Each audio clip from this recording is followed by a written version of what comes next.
Vamos ahora a considerar el práctico de calorimetría. Calorimetría es la ciencia de medir la capacidad calórica de los cuerpos. La capacidad calórica era aquella relación o aquella constante que nos relacionaba la cantidad de calor con el incremento de temperatura. Se trabaja con un dispositivo de este tipo. A mano izquierda tenemos acá la versión más humilde, con un vaso aislante de Aislapol, por ejemplo, en que está agua dentro y tenemos un termómetro inmerso, una pequeña aspa para poder revolverlo, para que se empareje la temperatura, y acá nuestra prueba que queremos medir la capacidad calórica, por ejemplo, un cubito de bronce, un cubito de cobre. Esta es la versión más elegante que existe también. Aquí tenemos el termómetro, aquí tenemos el aparatito para poder revolver el contenido y acá tenemos una apertura para poder ingresar el material. Ahora, la idea es la siguiente. Uno comienza con una cantidad definida de agua. Aquí está primero en la probeta la cantidad de agua, se vierte en este vaso, se calienta y al final se vierte el material ya calentado, sabiendo exactamente la cantidad, o sea, sabemos la masa del agua, y se mide la temperatura, se vierte en el vaso y se mide la temperatura. O sea, dentro del vaso tenemos una masa definida de agua, para la cual ya conocemos la capacidad calórica, sabemos cuál es la capacidad calórica del agua, y medimos la temperatura. Después de eso, se vierte o se arroja el elemento que se quiere medir. Aquí, por ejemplo, es como un polvo, o se podría haber puesto un elemento concreto, que está a temperatura ambiente. Por ejemplo, se vierten 10 gramos de bolitas de cobre, por ejemplo, parece una cosa, y esas están acá adentro, se revuelve, se hace que el agua caliente ceda energía y caliente el cobre o el material que fue vertido en el interior, y se mide la temperatura final.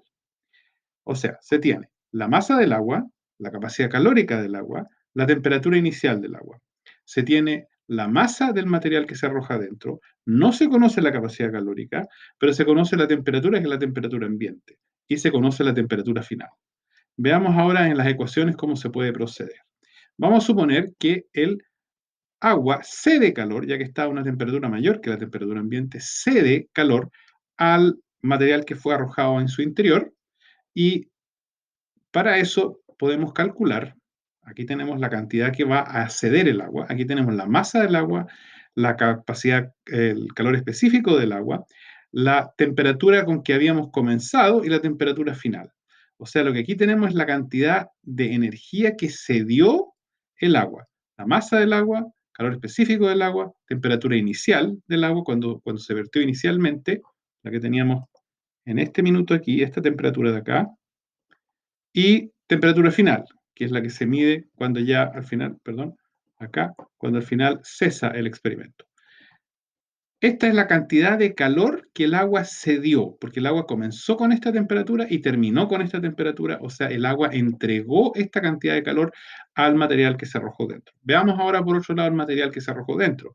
Este absorbió y con eso hizo un paso de la temperatura que estaba ambiente y la temperatura final. Aquí tenemos la diferencia de la temperatura que subió el material que fue arrojado dentro. Aquí tenemos la masa del material que también se conoce y aquí tenemos la capacidad específica que no se conoce del material.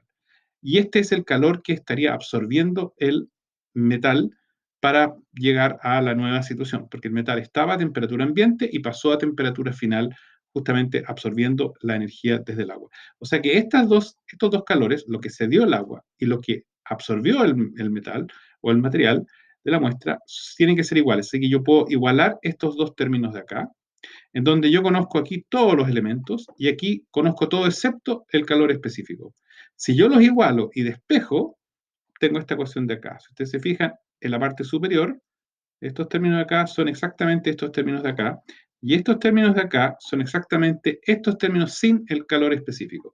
O sea, despejado el calor específico, aquí yo puedo determinar en consecuencia el calor específico de cualquier material que yo deseo usando este sistema muy simple de agua a una temperatura alta, material que es calentado, determinando cuál es la temperatura final, lo cual me indica cuánto es la cantidad de energía que absorbió el cuerpo. Eso es la calorimetría.